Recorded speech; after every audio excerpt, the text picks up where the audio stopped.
The Knicks postgame show is presented by Tri-State Audi. Visit your Tri-State area Audi dealer today. Jalen Brunson here, 26 seconds to go.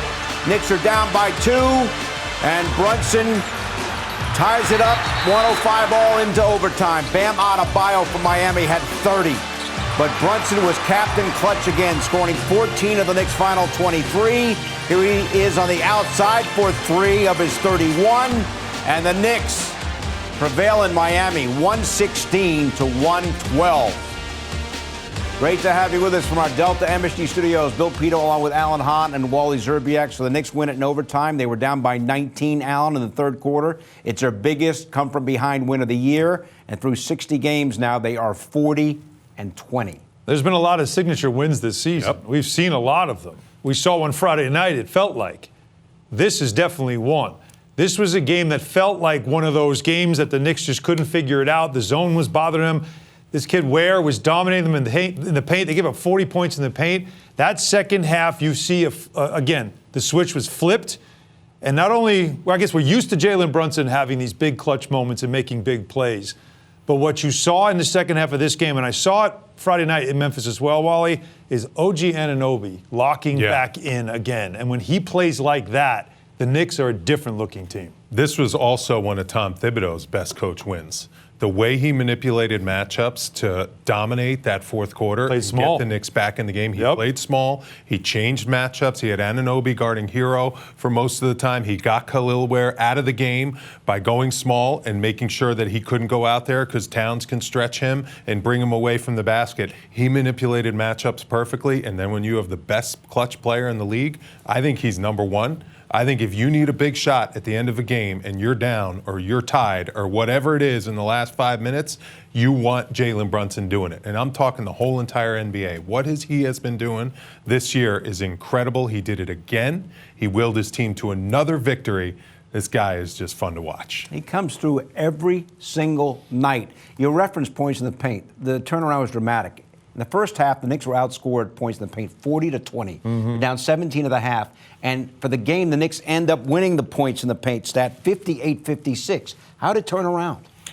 It's just the game. I'm not going to talk about points in the paint because the threes the Knicks hit, it's just how basketball goes. But they were not even in the game in the first half. Yeah, I think I'll say what Bill's trying to say here, which is the game flipped in the second half because Miami no longer was getting easy buckets in the paint. That where it turned. Yes, the Knicks made baskets. Brunson and Anunoby had big third quarters to turn the game. But there was a minute there in that first half where it looked like the Knicks could not stop the Heat. They had to get there first, and then once the offense clicked, that's when they were able to take over the game. It flipped because the momentum of the game flipped. Alan, and the thank Knicks you. Completely, the Knicks completely became the aggressors and the dominant team. Yeah. And the dominant team is going to dominate every stat on the stat sheet when you're making a run to will yourself to a victory. That's just what happens. You don't care where the points come from. You don't know how they get there. You find a way to get a win that your team needs. That's all that went through these players' minds. They just executed and they willed themselves to a victory. All right, let's take a look at the fourth quarter and then overtime. The Knicks down 19, as we talked about in the third quarter. Were able to come back, Wally, force the extra period, and win it in overtime. Yeah, and that's just domination there by Jalen Brunson. And Tom Thibodeau manipulated matchups where you could not double Jalen. Notice he's not dealing with a double team. Highsmith is a bigger defender and a good defender. OG felt like he had 10 blocks tonight. He was getting his hands on absolutely everything. That layup ties the game up here. And Deuce McBride, big shot here over Tyler Hero. This gives them the lead. Yep. First lead, I believe, of the night, right? Right on this shot. I mean, this is just, and it was interesting the way he left Deuce out there and kept Mikal Bridges on the bench. That was a huge shot. Gave a 4. Yeah. Right. Yep. They got the lead there, and then Hero again took advantage. That was a 5-point game at this point. And then this was a huge basket just to keep the Knicks in it. Get that tip in, keeps the Knicks in it. And then Jalen Brunson takes over the rest of the way. Notice no shot blocking. I mean, the fact that Khalil Ware wasn't in the game, Jalen Brunson was able to dominate. There's your answer why they were able to dominate points in the paint. There you go, Bill. Now, that's the end of regulation. Right, right. So we're at 105. We go into overtime. Bam Adebayo had it going one-on-one against Anunoby with a couple of early buckets. Brunson answered, but still, they were up 1. Then this happened. That was the big shot because they were down 2. He gave them the lead. Hero had just taken a 3 to give him a 5-point lead, but he missed it. And then Josh Hart slashing to the basket, builds on the lead to 4. Just after he fell on his back and looked like he might be injured, but he got back into the game. All right. Showed toughness. The stats, guys, as you see, rebounding to the Knicks, offensive rebounds to the Knicks. We talked about points in the paint. And again, the Knicks' largest lead was 5. Miami's largest lead was 19. It is the most the Knicks have come back to win a game all year in terms of how far they were down. Alan, you touched on OG Anunoby. 23 points, 5 assists, 9 rebounds, 3 blocks, 2 steals. Filled it up. You can't fill it up any better than that. That was filled up the box score for sure. And again, I also thought his defense in the second half, he went and started guarding Bam Adebayo. That changed Hero. things. Then he went on to Hero. He guarded all the best players he went, out there. He just, who's cooking? Yes. Let me take over. But you also saw a lot of that perfect timing. 2-man game with him and Brunson. They were working off of each other. This is a confident shot right there. Shirts out, comes untucked. That's a good day's work, you know what? Tito. I was going to tell you that. That's like you at the 150. When his shirt's untucked, you know Anunoby's having a good game.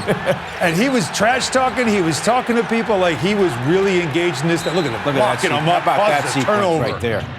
Yeah, he started barking there. Watch this right here. That is mean. That is so mean. Anunoby, if he gets mean, look out, NBA. Because and this effort play here. Yeah, just huge. That was key because it brought him to within 2. Yep. Yes. Yeah, that was key. And then this put it away. And that's smart. Don't go out and let them foul you. You have a chance to miss the free throws. You get a ball under there, finish it. Yep. Get the points, take the points. That extended the lead to 4. So many times, sometimes you're dribbling, you have a wide open layup. You want to kill 3 seconds before they foul you, but then you're risking missing 1 or 2 of the free throws, and then you're not going to get those 2 points just banked. I love the way Anunoby just went straight to the basket. I'll take the points. Who cares about the clock? And then we'll do it on the defensive end of the floor. They secured the game on D. All right, guys, let us now bring in Monica McNutt. She helped call the game on the radio on ESPN New York. Monica, the game was in Miami, but it seemed like it was a home Knicks crowd. It was crazy. Listen, the Knicks were still down 14, I think. Yeah, because I said to Pat, the way that this crowd is reacting play to play, you would think that this was a 5-point game. And Pat goes, yeah, and it's 14.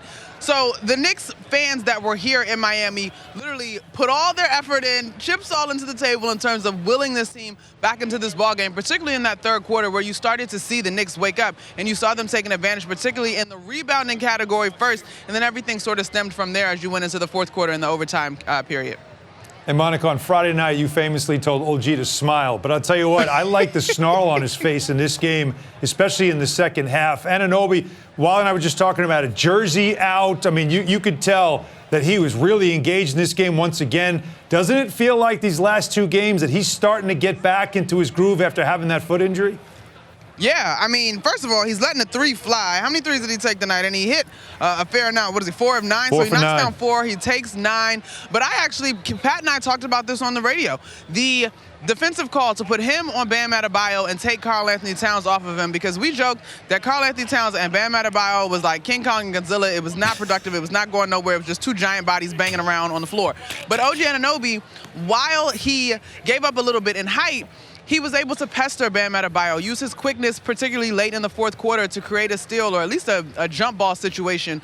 And Bam Adebayo is a great player. He's going to hit shots, but you can make it as difficult as possible. So between the 3-point shooting, between the putback on the Jalen Brunson 3 late in the fourth quarter, that was huge, and the defense tonight, it definitely feels like OG Anunoby is in a confident stride right now. Monica, we got to go to Jalen Brunson. Mr. Clutch does it again, just wills his team to victory. How is he doing this on a nightly basis? Wally, I don't know. DoorDash, we should sit down with Jalen Brunson and do another tape breakdown like we did last season, because it is mystifying, Wally. You appreciate, obviously you guys, I know you know this, but you appreciate his footwork.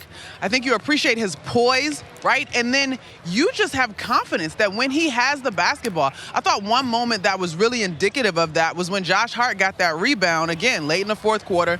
And we know that when Josh gets a rebound, he is capable of pushing full speed and getting a high percentage shot. But he brought the ball back out and found number 11, because that's the guy that everybody rooting for, orange and blue, knows should have the basketball basketball, and he did indeed make the right play with that one. And so I just think the confidence that he has in himself, the work that he puts into the game daily allows him to rise up in those moments. Y'all know his quote, the magic is in the work. Mm-hmm. All right, Monica, thanks so much. Have a safe trip home, and we'll talk to you soon. Sounds good.